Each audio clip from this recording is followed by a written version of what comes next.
ఈ రోజున మీ అందరి ఆశీస్సులతోటి పవన్ కళ్యాణ్, రామ్ చరణ్, అల్లు అర్జున్, అలాగే మన తేజు, ధరమ్ తేజ్, అలాగే అల్లు శిరీష్, ఇప్పుడు వరుణ్ తేజ్. ఈ రోజున ఎంత అదృష్టవంతులు వీళ్ళు. వాళ్ళ ఎంట్రీలోనే వాళ్ళ మొదటి సినిమాకి ఇంతమంది కదిలి రావటం అన్నది, ఇంతమంది పెద్ద మనసుతోటి రావటం అన్నది నిజంగా వీళ్ళకి అది పెద్ద పెట్టుబడి. ఇవాళ తెలుగు చిత్రసీమలో హీరోల స్కోరు దాదాపు 25. వీళ్ళందరిలో మంచి హిట్స్ పడక కెరీర్ గ్రాఫ్ చెప్పబడిపోయి ఫేడౌట్ అయిపోయిన మొహాలు 4-5 అనుకుంటే మిగిలిన కథానాయకుల సంఖ్య 20 లోపలే. ఆ 20లో రమారమి 16 మంది 4 అంటే 4 కుటుంబాల నుంచే తెర మీదకి డైరెక్ట్గా దిగుమతైపోయిన సంగతి మీరు గుర్తించారా? టాలీవుడ్లో ఈ తరహా 4 స్తంభాలాట దాదాపు 2 దశాబ్దాల కిందటే మొదలైపోయింది. ఒక్క ఛాన్స్ ప్లీజ్ అనుకుంటూ ఫిలిం నగర్, కృష్ణానగర్ చౌరస్తాల్లోనే జీవితాల్ని కాని చేసుకుంటున్న వందలాది మంది అప్కమింగ్లున్నా ఆ 4 బంగళాల నుంచే మనకు కావలసిన కథానాయకులు పుట్టేస్తున్న ఒకానొక వైపరీత్యాన్ని మనం దిగమింగుకుంటూనే ఉన్నాం. కొందరు పెద్దన్నలు కలగజేసుకుని వేదిక మీదకెక్కి కడుపు లోపలున్నదంతా కక్కేసుకున్న సందర్భాలు లేకపోలేదు. కాకపోతే ఆ రోజు తెల్లారిపోయినా కొత్తగా పొద్దుపొడిచింది ఏమీ లేదు. ఈ మధ్యనే మెగా కుటుంబం జాతికి అంకితం చేసిన 5వ కథానాయకుడి ఆరంగేట్రం కూడా అట్టహాసంగా జరిగిపోయింది. నా పేరు సాయి ధరమ్ తేజ్. మెగా మామయ్యకు ముద్దుల మేనల్లుడంటూ పరిచయం అయిపోయిన ఒక హీరో గారు మెగా పవర్ స్టార్ల చేతుల మీదుగా ఫస్ట్ క్లాప్ కొట్టించేసుకున్నారు. సదరు సందర్భంలో క్లిక్ అన్న ఈ గ్రూప్ ఫోటో మెగా సైజులో తెగ ముచ్చట గొలిపేసింది.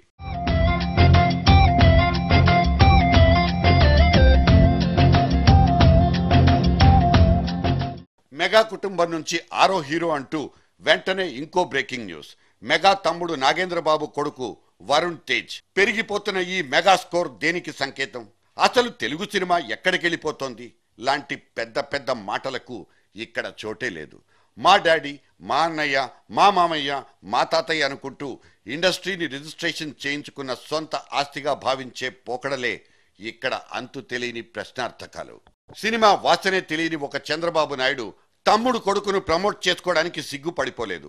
స్టార్ ప్రొడ్యూసర్ రామానాయుడు ఒకరిద్దరు మనవళ్ళని పరిచయం చేసుకున్నప్పుడు ఆశీర్వదించండి అంటూ ప్రేక్షకుడిని వినమ్రంగా వేడుకున్నారు.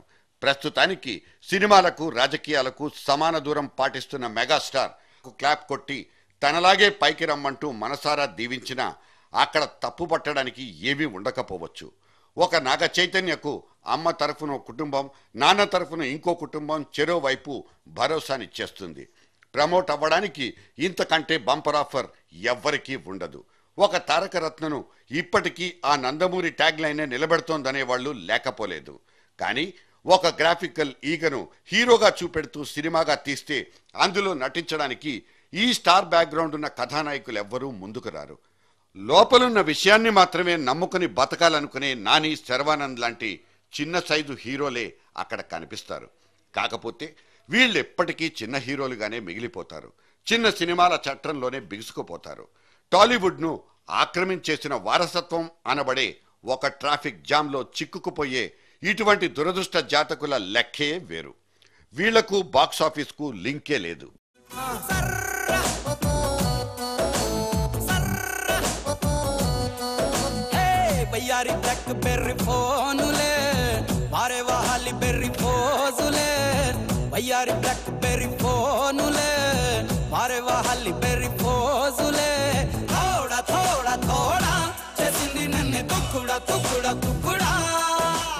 పూరి డైరెక్షన్లో ఆరంగేట్రం, రాజమౌళితో 2వ సినిమా లాంటి అరుదైన అదృష్టాలు ఆ నలుగురికే కాదు, అందరికీ దొరకాలి.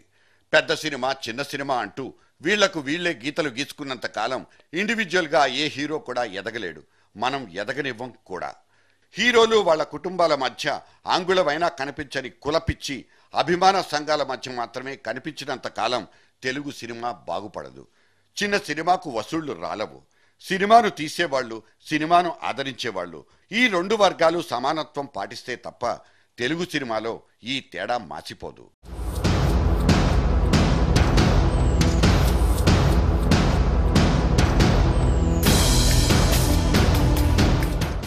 సినిమా అంటే ప్రయోగం, ప్రయోగం అంటే కమల్ హాసన్. ఇలా అనుకుని పొరుగు చిత్రసీమలు సైతం సిగ్గు విడిచి ఒప్పేసుకుంటున్నాయి. అటువంటి కమల్ హాసన్ 60+ కూడా ప్రయోగాత్మకంగానే దూసుకెళ్తున్నాడు. తెర మీద కమల్ మెప్పించిన ప్రయోగాలకైతే అసలు లెక్కే లేదు. దట్ ఈస్ కమల్ అంటూ అప్రిషియేట్ చేస్తోంది ప్రేక్షక లోకం.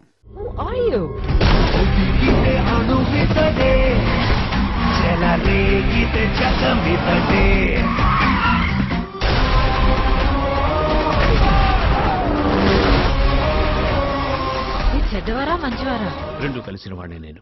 I'm hero and villain. ఇక్కడే ఇంకో పొరుగింటి పుల్లకూర. ఖచ్చితంగా రుచి చూడాల్సిందే. మేం బతకడానికి కావలసిందల్లా రెండే రెండు. ఒకటి ఆక్సిజన్, రెండోది రజనీ సినిమా అంటూ అభిమానులు బాహటంగా చెప్పుకునేంత స్టారాది స్టారుడు ఈ సూపర్ స్టార్. కమల్, రజనీ ఇద్దరూ సమాంతంగా ఎదిగిన హీరోలే. కాకపోతే వీళ్ళిద్దరి వెనక ఏ కుటుంబమూ లేదు.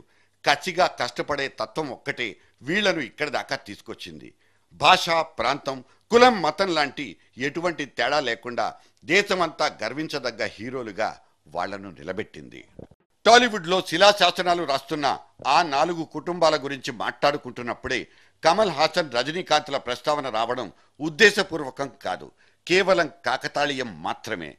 నాన్న పేరును చక్కర్లో పెట్టుకుని బార్డర్లు దాటి బాంబే దాకా పాకిపోవాలనుకుంటున్న మన కుర్ర హీరోలు కమల్ అండ్ రజనీల నుంచి నేర్చుకోవాల్సిందేమైనా ఉందా అన్నదే ఇక్కడ వేస్తున్న ప్రశ్న.